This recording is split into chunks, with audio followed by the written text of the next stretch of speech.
Behind me here is a Vauxhall Calibra, the 1990s coupe by Vauxhall that came out in the 80s. When I say the 80s, I mean 1989. The shape of this car meant it was the most aerodynamic production car for almost 10 years.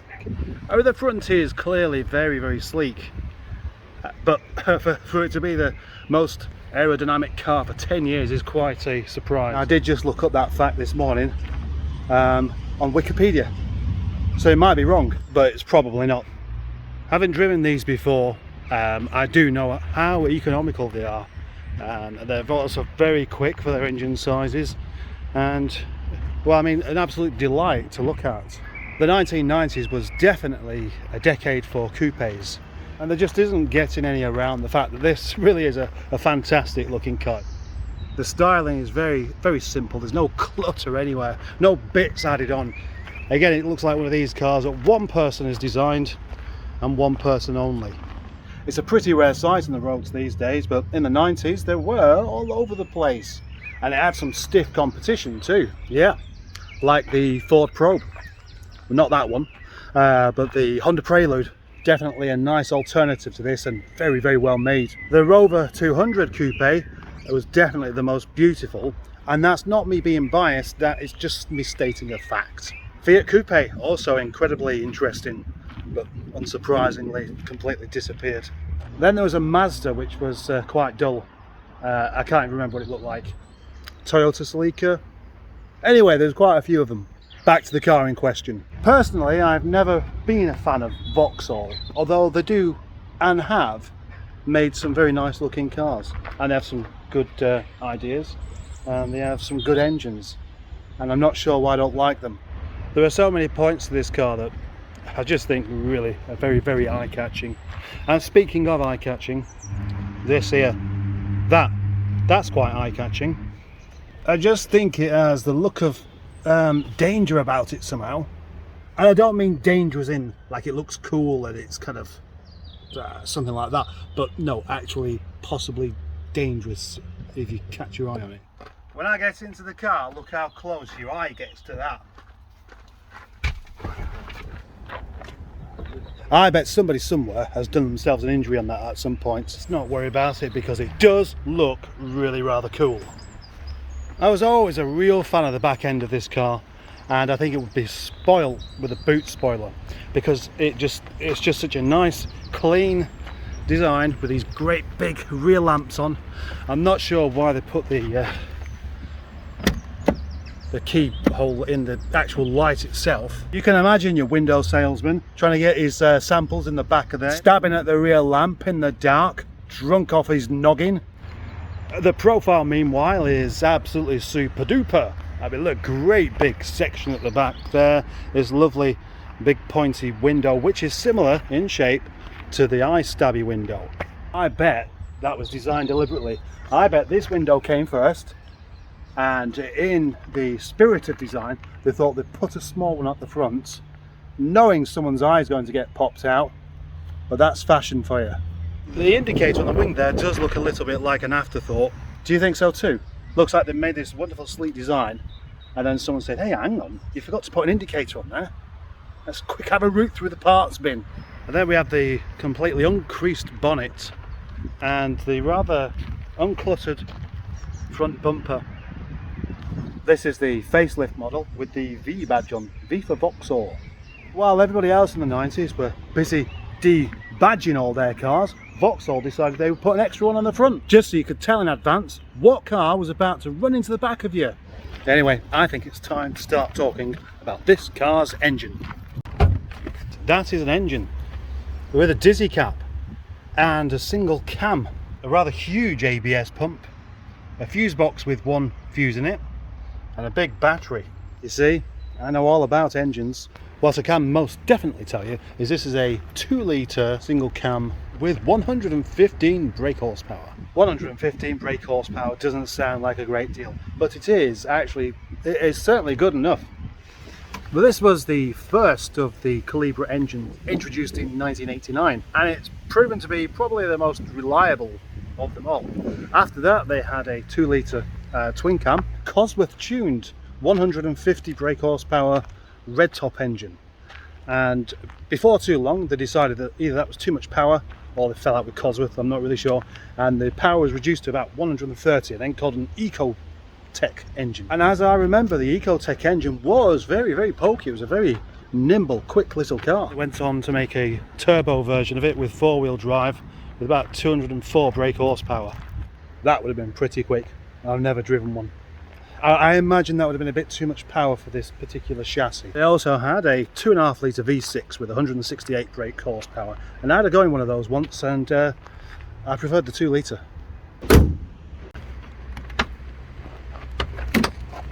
Inside this car we have a very nice set of seats in proper leather indeed, and they're very comfortable. And in the back there is a tennis ball. That wasn't standard. It was a lovely bit of design though. It was very tempting to climb in the back of there, and I will try in a minute. Inside this car, I must admit, there are a couple of things I don't like, but then there are a few things I really do like. The first thing being these door cards. Well, not the door cards exactly, but this bit of detail on the top of there, that's proper leather. Look at that, actual leather, not pretend stuff. And it's padded as well. It's a really nice place to rest your arm on. But where it does feel a bit let down are some of these switches like this here. And the whole dashboard is very old Vauxhall. But these indicator and wiper stalks, they were still using most of these switches on the Vauxhall Corsa C, which ran to what, 2006. It actually reminds me of a Volkswagen slightly, like a poor man's Volkswagen, because all the switches are functional, they work well, they're quite sturdy, which is probably why they carried on using them, but they look cheaper than what they are. The switch feel quality is nowhere near what you get in like a Honda or a Toyota, but then again it was a cheaper car, so you know, what do you expect? But that's the end of my complaints in here, because as I said, the interior is actually very nice. It's a nice place to sit.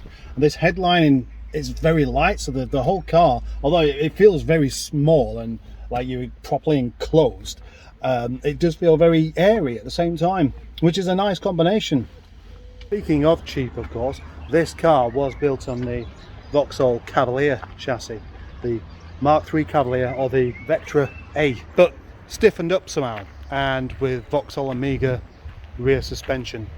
As you can clearly see, there's plenty of room in the front for adult sized people, but what about the back? I mean, many of these cars were named 2+2, but 2+2 still equals 4. And here I am in the back, and do I look comfortable? Well, I am at the moment, but I won't be once I move the front seat. Incidentally, my height is 6 foot, so that's what I call a proper sized human man, and there isn't room for my head up here, in all honesty. Look at that. It's there, right in the wrong place. If I spent a long time being trapped in this car like a poor dog, I'd get a very red forehead. And now what I'm going to do is attempt to move the driver's seat so the driver can get in and drive me somewhere. And there we go, look at that. That is not enough room. So the only way realistically to travel in the back of a car like this is like that, okay? So I have to slouch, kind of lean into the corner a little bit, and then I put my legs on the other side of the car, and then I could theoretically fit okay, but I would end up with some back irritation. Oh, also that would mean that there wouldn't be room for another passenger there, would there? So in actual fact, this car should be called a 2+1 or 3. I actually might be better off and more comfortable travelling in the boot. Let's try it. Now that is actually a very big boot. It's a Cavalier sized boot, I guess, and I would imagine there's definitely room for me in there, or a dead gangster. But the main problem with dead gangsters is they can't climb in the boot themselves, so you've got to lift them over this lip here. There's only really just about enough room for me in here. I wouldn't want to travel very far, put it that way.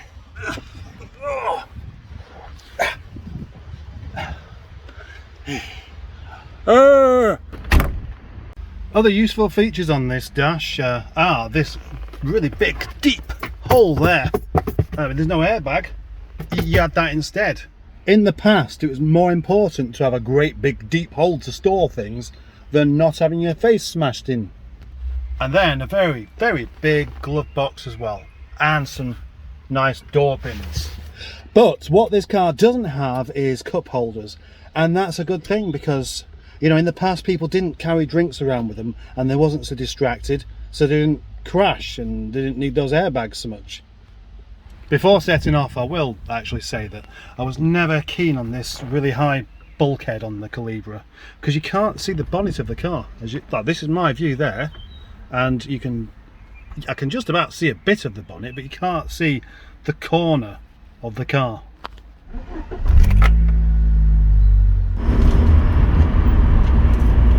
I think the 1990s was quite possibly the best era for cars in general. Not necessarily for style, but for engines and reliability and things. The Vauxhall here was quite a way ahead for the likes of Ford, I think.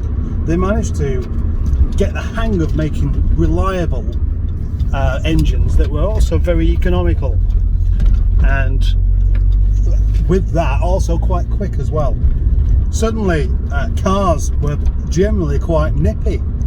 You didn't have to have a sports car for it to be quick. This engine was in the Cavalier as well, and in this it actually feels really rather pokey. I know these days they have smaller engines with much more power, like the Ford Ecotec for example. Very, very impressive power, but will they still be running okay in 15 years? And I think the answer is probably not. Too much power, not enough actual engine. I really like this engine. It might not be a twin cam, but it's gutsy. It just has this kind of good low down torque range that makes it very easy to drive and pick up well. Sometimes all that whizzy power isn't what you need. Most of the time it is though. As an everyday car, the Calibra is actually just quite easy to live with. And every day, as in what I'm doing now. I want to go for a drive, but of course the traffic's quite slow and it's not like I can put my foot down, so there's no real need for any excessive power or any excessive handling. This is better than I remember it being 15 years ago when I last drove one. No, it's more than 15 years, nearly 20 years ago when I last drove one of these, and I didn't like it particularly at the time. I thought the gear change was rubbery, the steering was numb, the handling was a bit and I didn't like that bulkhead. But this one feels better. This car doesn't seem to have the usual notchy Vauxhall gearbox issue. Now maybe that's because it's quite low mileage at 70,000 or just under 70,000, and the previous Calibra that I drove had been abused. Vauxhalls in general seem to have appealed to the kind of person that you wouldn't want driving behind you or coming the other way.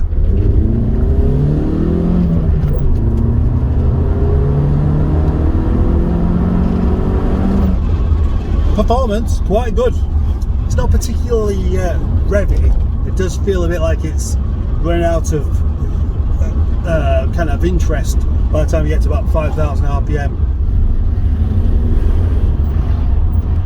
And so, in conclusion, with this car, with my review, what do I think of it?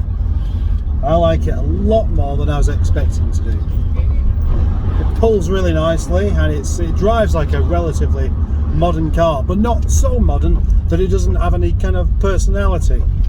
But then it isn't exactly full of personality in the way it drives, and that can be a good thing or a bad thing, and I haven't even decided which one it is.